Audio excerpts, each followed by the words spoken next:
कुछ लोग ना मैथ्स को एकदम जपार समझ लेते हैं। अब जैसे यही सवाल ले लो यूपीएससी से 2023 का क्वेश्चन नंबर 14। लग रहा है कि कितना टफ क्वेश्चन है, लेकिन आप पढ़ के तो देखिए, पढ़ेंगे तब ना समझ में आएगा। कह रहा है कि 5 पॉजिटिव इंटीजर है P Q R S T. ठीक है, अब मान लेते हैं कि P Q R S T कोई नंबर है 1 2 3 4 और 6। ठीक है, ये 5 नंबर है। 1 2 3 4 6 इसीलिए लिए क्योंकि कहा है कि 3 इवन होना चाहिए, तो इवन ले लिया 2 4 6। और बोल रहा है 2 ऑड होना चाहिए, तो 1 और 3। बोल रहा है नॉट नेसेसरीली इन ऑर्डर। इसका मतलब ये है कि पी कुछ भी हो सकता है।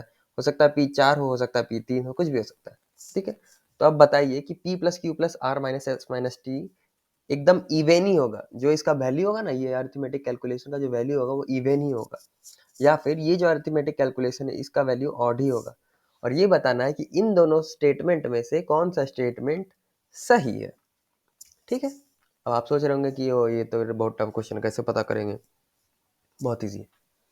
सबसे पहले तो ये s को और t को कॉमन ले लो, यहाँ पे प्लस कर लो। ठीक है ना, ये माइनस कॉमन में, माइनस प्लस माइनस खुल के निकाल आएगा। ठीक है ना, s प्लस टी हो गया। अब हमको क्या करना है कि कुछ चीज़ें जानना है, जैसे कि ऑड प्लस इवन क्या होता है। तो ऑड नंबर 1 ले लो और इवन नंबर 2 ले लो, तो odd plus even is always odd. जैसे कि कुछ और नंबर ले लो, odd plus even is always odd. Proved. ठीक है ना, ये 3 ऑड नंबर है, 4 even number, odd plus even is odd. और करते हैं क्या, इवन प्लस इवन क्या होता है, 2 प्लस 4 6, 4 प्लस 6 10। तो even plus even is always even, even plus even is equal to even, even stevens. Odd plus even is always odd. ठीक है, और odd plus odd is always even.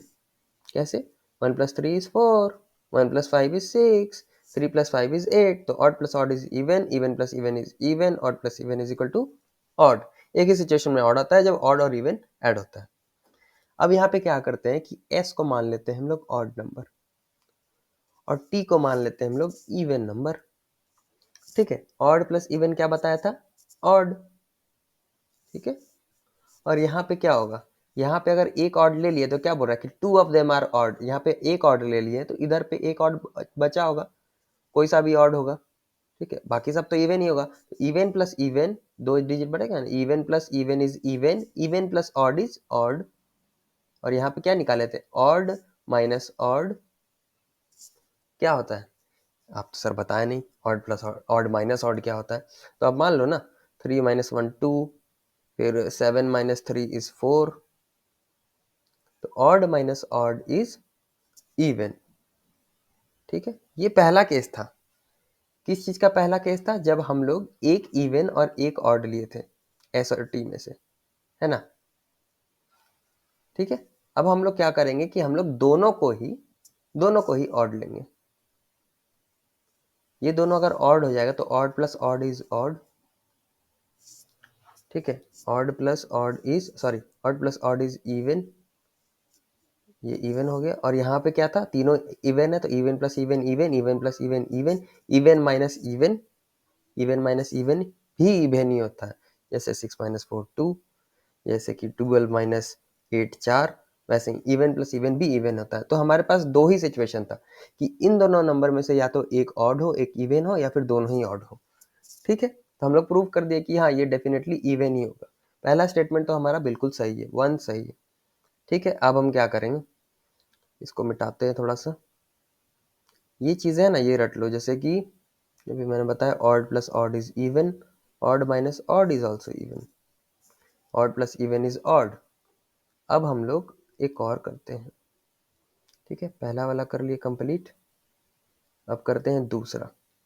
अब ये बोल रहा है 2p plus Q plus 2r minus 2s plus t is definitely odd. तो हम क्या करेंगे, इसमें सबसे पहले तो 2 कॉमन लेंगे, p plus Q p plus r minus s।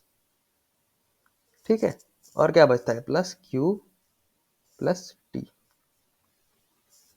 Hand writing थोड़ा सा गंदा है पर समझ लो। ये देखो p, ये p r और s को कॉमन लिए, p plus r minus s plus q plus t। अब ये जो वैल्यू है 2 इंटू कोई सा भी नंबर हो, उसको मल्टीप्लाई करने के बाद इवन ही बनता है। तो ये जो पूरा वैल्यू है ये बन जाएगा इवन, और ये हमारा q और t है। ठीक है, प्लस q प्लस t। अब देखो क्या क्या चीज है। इवन को अगर ऑड से ऐड करते हैं तो ऑड बनता है। इवन को अगर अगर ये q प्लस टी का वैल्यू ऑड है तो ऑड बनता है, ठीक है। अगर इवन को इवन से जोड़ते हैं, अगर ये पूरा वैल्यू इवन होता है तो मेरा क्या निकलेगा, इवन निकलेगा, ठीक है। लेकिन बात यही है कि हमको कैसे पता होगा कि q और t का क्या वैल्यू है। हमको तो यहाँ बिल्कुल समझ में नहीं आ रहा ना कि q और t का क्या वैल्यू है, कुछ भी हो सकता है। तो डेफिनेटली ऑड कहना तो गलत बात होगा। कन्फर्मली हम लोग नहीं बोल सकते जब तक हमको q और t का एग्जैक्ट वैल्यू नहीं पता होगा। क्योंकि अगर हम इवन और ऑड रखते हैं, जैसे अगर मान लेते हैं हम q का वैल्यू इवन और t का वैल्यू ऑड रखते हैं, तो इवन प्लस ऑड ऑड हो जाएगा, ठीक है। फिर यहाँ पे पहले से इवन था तो इवन प्लस ऑड ऑड हो जाएगा।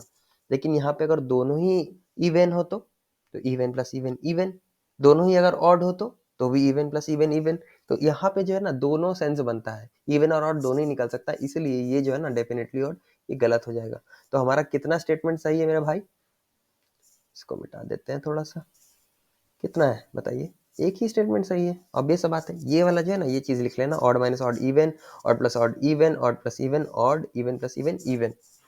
और मुझे 100% श्योरिटी है कि आपको ये सवाल ज़रूर समझ में आ गया होगा। और समझ में आ गया है तो लाइक ज़रूर करें, क्योंकि मैंने मेहनत करा है। और चैनल को सब्सक्राइब करें फॉर मोर वीडियोस। और कोई भी परेशानी हो, कोई भी क्वेश्चन से रिलेटेड, कोई भी सब्जेक्ट से रिलेटेड, आप कमेंट करके ज़रूर बताएं, मैं ज़रूर एक नया वीडियो लेकर के आऊँगा, ठीक है। ऑल द बेस्ट, तब तक के लिए।